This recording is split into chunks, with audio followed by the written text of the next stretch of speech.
Festival d'Avignon, la réalité virtuelle au théâtre, Les Falaises de V, une pièce immersive en réalité virtuelle de Laurent Bazin, présentée à la Manufacture d'Avignon. Gengis Khan. On connaît la loi du talion, œil pour œil. Désormais certains connaîtront un œil pour la liberté. À ma connaissance, il n'y a jamais eu de la réalité virtuelle au Festival d'Avignon, affirme Laurent Bazin. Le metteur en scène investit avec sa pièce Les Falaises de V, encore jusqu'au 22 juillet le théâtre de la Manufacture à Avignon. Il y propose 12 lits pour faire une expérience théâtrale immersive dans un hôpital pénitentiaire à travers un dispositif de réalité virtuelle. Entretien. RFI. Les Falaises de V propose de vivre une histoire étrange.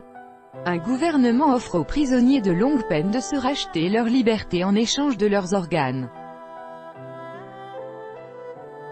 Quel est le rôle de la réalité virtuelle dans le dispositif? Laurent Bazin. Dans le spectacle, vous êtes dans la position d'un prisonnier.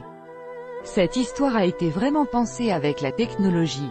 Ce qui nous intéresse, ce n'est pas simplement le récit, les éléments narratifs, mais comment ces éléments s'inscrivent dans la peau du spectateur. Cela aurait pu être un film ou une simple pièce de théâtre, mais il y a une pensée de la respiration, du sens, du dialogue, de la traversée de l'espace qui est intimement corrélée à la réalité virtuelle. Peut-on dire qu'on se retrouve à mi-chemin entre un film d'horreur et un choc théâtral? Le pacte proposé aux personnages est tellement violent, qu'on n'a pas voulu en rajouter des horreurs. On ne voulait pas être dans le sensationnalisme, dans le gore, parce que cela peut décrédibiliser le propos. Il vaut mieux rester dans le mode de la litote, en lisière de l'horreur, mais jamais ne la représenter. Ce qui nous intéressait, c'était plutôt la fable philosophique derrière, la question des transactions qu'on peut faire ou ne pas faire. Cela m'intéressait beaucoup plus que quelqu'un qui était en train de se faire charcuter, donc, vous ne verrez pas d'image à proprement parler horrifiante. L'horreur est plus diffuse, il s'agit plus d'une espèce de malaise, de grand scandale intérieur, mais qui ne peut pas s'extérioriser à travers la violence des images. De quelle façon votre pièce bouleverse-t-elle la relation traditionnelle entre le spectacle, les acteurs et les spectateurs? D'abord, c'est un spectacle assez étrange parce que l'essentiel est constitué par une expérience en réalité virtuelle qui est préenregistrée. Mais cette expérience est liée à une expérience réelle du spectateur. Le spectateur va être accueilli par des acteurs qui participent au film et il va quitter le lieu dans une mise en scène. L'expérience en réalité virtuelle est incluse dans un dispositif narratif théâtral. On essaye de penser la question de ces différents SAS de réalité, le moment où le spectateur est confronté simplement à un ouvreur de théâtre, à l'extérieur du théâtre, puis le moment où il rencontre un comédien et où il est déjà dans un certain degré d'illusion. Après, le moment où il rentre dans le casque, où, là, on est dans une espèce d'illusionnisme maximal. Une immersion totale, cette plongée dans l'illusion m'intéressait. C'est comme la révolution de la peinture à l'huile, au siècle du peintre Jan van Eyck où l'on commence à pouvoir créer des effets de transparence extraordinaires, des effets de nuances que les procédés techniques ne permettaient pas avant. Et là, on a la même chose, on peut réussir à capter des effets de peau, de visage, des signes extrêmement discrets sur l'acteur, qu'on n'arrivait pas à capter précédemment. Ce qui m'intéresse est de travailler sur tout le nuancier que ce nouveau médium ouvre. Laurent Bazin, auteur et metteur en scène des Falaises de V. Siegfried Forster, RFI. En quelque sorte, vous gardez l'espace théâtral, mais vous passez des acteurs? On théâtralise plutôt des espaces non théâtraux. Cette pièce a été filmée à Angers et se regarde à Angers. C'est très important pour bouleverser le rapport avec le spectateur. Il suffit de mettre ces 12 lits n'importe où, dans un garage, dans un hôpital, dans une maison de retraite. On les a déplacés partout pour que ces espaces normalement destinés à d'autres usages se théâtralisent. On ne fait pas du théâtre sans acteurs, mais on conjugue les deux, les puissances du théâtre et du virtuel. Comment les spectateurs ont-ils réagi? Certains viennent, parce qu'ils sont fascinés par la technologie. D'autres sont curieux du propos, d'autres viennent par curiosité. C'est aussi la grande richesse du public du théâtre, il veut juste qu'on le surprenne et le déplace. On a vraiment eu toutes les générations, toutes les configurations. Quant aux réactions, elles ne sont pas du tout anticipables ou standardisées comme elles peuvent l'être au cinéma ou au théâtre.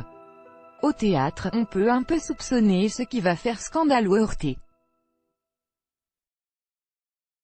Là, le médium de la réalité virtuelle est tellement nouveau que pour certains, on atteint des paroxysmes de violence et pour d'autres, au contraire, ils nous disent « Vous êtes beaucoup trop doux et poétique ». Aujourd'hui, on n'arrive pas à dire ce qui est supportable ou difficilement supportable. Cette découverte, je la trouve passionnante. Avec la réalité virtuelle, la scène théâtrale va-t-elle disparaître? Je ne crois pas. Ce sont des formes qui ne rivalisent pas les unes avec les autres.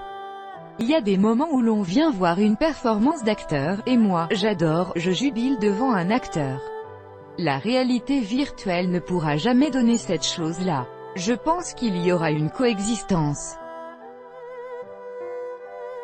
D'ailleurs, il est possible que la réalité virtuelle n'ait pas d'avenir dans les théâtres, peut-être elle aura un avenir ailleurs, dans les foyers. Avec la réalité virtuelle dans le théâtre, s'adresse-t-on plus à un public, mais à plusieurs publics et même plutôt à des communautés? Ce jeu de prospective est très dur. Sur la question de la réalité virtuelle, on ne sait pas du tout à se projeter. Le marché est encore beaucoup trop jeune. C'est d'ailleurs ce qui me plaît.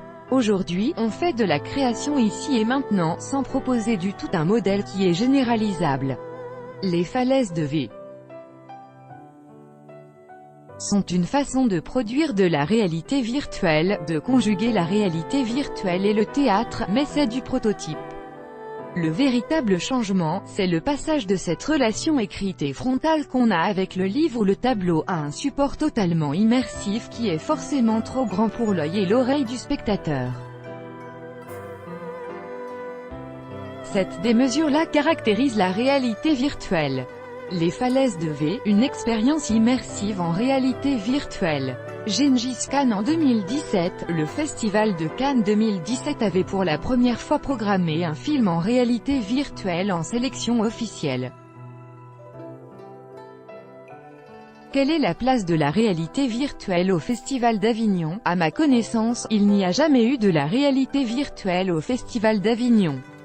Il y a quelques démos qui ont été faites d'une façon un peu expérimentale, il y a 2 ans, mais je pense qu'on est la première expérience en réalité virtuelle présentée à Avignon. C'est assez curieux, rire. Cette année, le Festival d'Avignon est dédié au genre. Le théâtre en réalité virtuelle, est-ce un nouveau genre? Les gens qui se jettent sur les nouvelles technologies ont très vite envie de codifier, de créer des grammaires, des taxonomies, des classifications. Moi, j'ai envie de profiter de ce grand moment d'incertitude de genre. Si je commence « genreur », je sais que je serai contredit par les faits dans 6 ou 7 mois. L'évidence artistique dit, si je commence à m'interdire des choses ou leur donner un nom et des frontières, je n'arriverai pas à être libre. Et pour répondre à la question du genre sexuel, avec la réalité virtuelle, on peut faire des expériences extraordinaires de changement de corps. C'est passionnant. Expérimenter le regard d'un autre dans le corps d'un autre. À mon avis, c'est un des beaux avenirs de la réalité virtuelle.